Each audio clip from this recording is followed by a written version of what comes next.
नमस्कार दोस्तों, मेरा नाम है पंकज जांगड़ा। आप देख रहे हैं फॉरेन इवेंट्स। तो देखो, जो यूक्रेन का क्राइसिस है या जो रसिया और यूक्रेन का जो कॉन्फ्लिक्ट अभी जो वॉर उन दोनों कंट्रीज के बीच में चली हुई है, अब उसके जो हमें कॉन्सिक्वेंसीज है या जो उसके इफेक्ट्स हैं वो हमें देखने को मिल रहे हैं। क्योंकि अभी जो अफ्रीकन कंट्रीज हैं या कुछ एशिया की भी कुछ ऐसी कंट्रीज हैं जहां पर हमको फ्यूचर में फूड क्राइसिस की प्रॉब्लम हमको फेस करनी पड़ सकती है। और इसी को लेकर ना यूनाइटेड नेशंस ने ना नॉर्थ अफ्रीका को और अदर एशिया जैसी कंट्रीज को भी एक अलर्ट पर डाल दिया है, ताकि यहाँ पर जो फ्यूचर में जो फूड प्राइसेस जो बढ़ने वाले हैं ना, उसको लेकर जो कंट्रीज है वो अवेयर रहें। अब देखो यहाँ पर हुआ क्या है कि जो यूनाइटेड नेशंस है ना, उसने बोला है कि जो पुअर नेशंस हैं एशिया में, अफ्रीका में, मिडल ईस्ट में, वहां पर इन कंट्रीज को जो है वो फूड क्राइसिस जो है अब फेस करना पड़ सकता है। क्योंकि जो रसिया और यूक्रेन के बीच में जो कॉन्फ्लिक्ट या जो वॉर अभी चली हुई है ना, उसका जो ग्लोबली इम्पैक्ट है वो हमको फूड क्राइसिस के रूप में देखने को मिलेगा फ्यूचर में। क्योंकि अभी भी आज के समय भी ना जो वीट के जो प्राइसेस हैं जो इस कॉन्फ्लिक्ट की वजह से काफी हाई हो चुके हैं। और बताया ये जा रहा है कि जो फर्टिलाइजर है ना, जो रसिया एक काफी बड़ा फर्टिलाइजर है जो यूरिया जो एग्रीकल्चर में यूज होती है, उनके भी जो प्राइसेस है ना वो काफी रिकॉर्ड हाई पर अभी चल रहे हैं। तो फ्यूचर में जो वीट के प्राइसेस है या जो अदर फूड से रिलेटेड जो भी आइटम्स हैं उन सभी के प्राइसेस काफी आपको बूस्ट मिलने वाले हैं। क्योंकि देखो, आप सभी लोग जानते होंगे कि जो क्रूड ऑयल का प्राइसेस है ना, जो कि यूएसए ने ना रसिया के ऊपर जो इतने हैवी सैंक्शंस लगाए हैं ना, उनकी वजह से जो अब फूड के प्राइसेस बढ़ेंगे, उनकी वजह से जो क्रूड ऑयल का प्राइसेस काफी हाई जा चुका है, ऑलमोस्ट 150 बिलियन $150 पर बैरल के हिसाब से आज के समय में क्रूड ऑयल का जो प्राइसेस इंटरनेशनल मार्केट में चला हुआ है। तो उसकी वजह से और अबर ये फूड क्राइसिस भी तो आखिर में जो सफर है ना वो आम लोग ही करेगा। अभी तो शुरुआत हुई है वीट क्राइसिस की। क्योंकि ना यूक्रेन है ना, जो यूक्रेन को ना पूरे जो आपको वेस्टर्न कंट्रीज मिलेगी ना, उन सभी का बास्केट ऑफ ब्रेड भी बोला जाता है यूक्रेन को। और जो मिडल ईस्ट कंट्रीज हैं जैसे कि आपको इजिप्ट वगैरह जो कंट्रीज हैं, ये जो कंट्रीज हैं ये आपको इनका जो वीट का जो भी फूड प्रोग्राम होता है या जो फूड का जो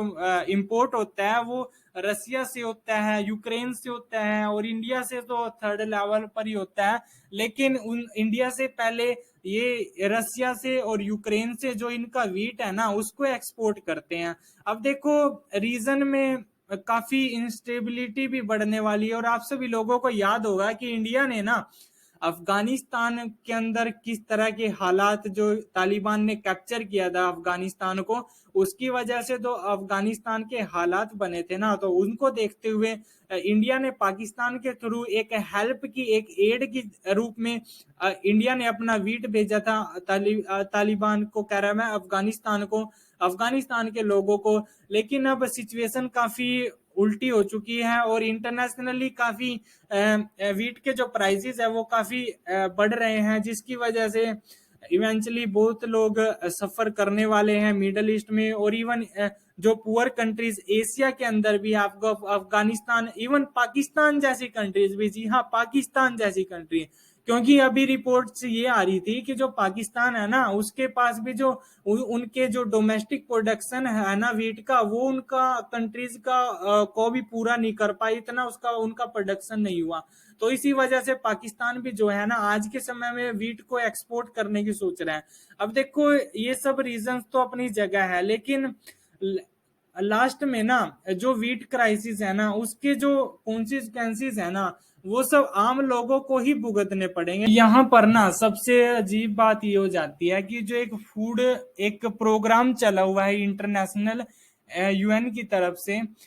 वो जो अपना प्रोग्राम चला रहा है ना उनके पास भी अब इतने रिसोर्सेज नहीं है इतने अब इंटरनेशनल मार्केट में ही जो फूड की शॉर्टेज हो चुकी है, तो वो भी अब खुद उगा कर तो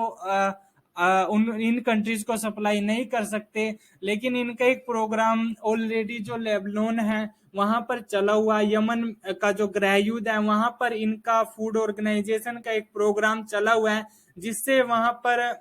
तो नेचुरली काफी अरसे से वहां जो फूड क्राइसिस था उसको देखते हुए वहां पर ऑटोमेटिकली इन्होंने अपना प्रोग्राम चलाया हुआ है। लेकिन वो बात तो अलग है। लेकिन जो यूएन की रिपोर्ट आई थी उसमें बताया गया है कि ऑलमोस्ट 90.4 मिलियन जो नाइजेरियन है ना,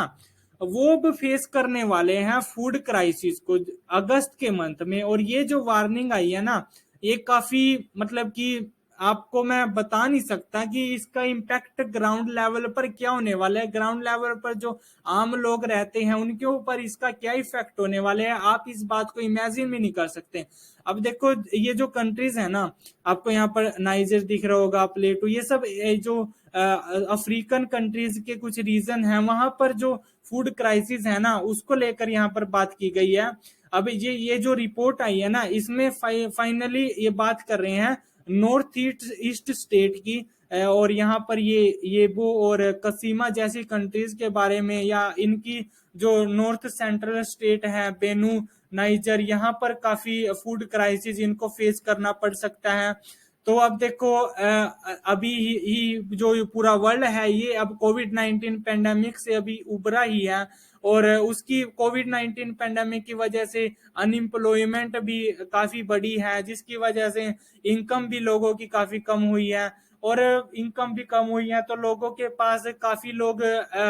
पॉवर्टी में भी गए हैं इस वजह से, कोविड-19 पेंडेमिक की वजह से। और इसी वजह से लोगों के पास ये कोई बड़ी बात नहीं है कि आने वाले 1-2 मंथ के अंदर ना लोगों के पास इन कंट्रीज की, पुअर कंट्रीज की मैं बात कर रहा हूँ, इन पुअर कंट्रीज में ना लोगों के पास अपना जो पेट भरने का पैसा है वो भी ना हो। तो जाने से पहले आप सभी लोगों को मैं अपने टेलीग्राम चैनल के बारे में बताना चाहूंगा। अगर आपने हमारे टेलीग्राम चैनल को अभी तक ज्वाइन नहीं किया है तो आप हमारे टेलीग्राम चैनल को ज्वाइन कीजिए। यहाँ पर आपको हमारे लेक्चर से रिलेटेड जो भी पीडीएफ होगी या जो भी डॉक्यूमेंट्स होंगे वो सब आपको यहाँ पर प्रोवाइड किए जाएंगे।